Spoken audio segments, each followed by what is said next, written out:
Ég kýs ekki. Ég búin að ákveða hvaða flokki ég ætla að kjósa í september. Ég löngu búin að ákveða mig. Ég verð alltaf samt smá stressu þegar það kemur að kosningum. Síðast, þá komst ég nefnilega ekki á kjörstað.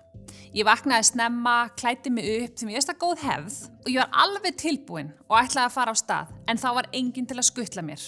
Og ég ekki með bílpróf, ég á ekki hjól, get ekki stokkið á rafskútu eða eitthvað svoleiðis og svo má ég náttúrulega ekki fara ein út til að taka strætó eða leigubíl. Og mér finnst þetta leiðilegt, mér finnst þetta mjög leiðilegt og ég var bara leið þennan dag með þessa erfiðu tilfinningu að ég var að missa af.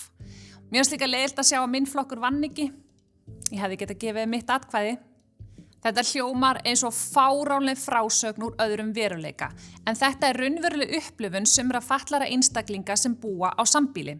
Þau eru mörg hver undirmönnuð og geta því ekki alltaf séð til þess að íbúarnir komist á kjörstað. Það ekki í lagi að fatlað fólk mæti hindrunum og fordómum í kosningum. Þú getur hjálpað með því að skrifa undir.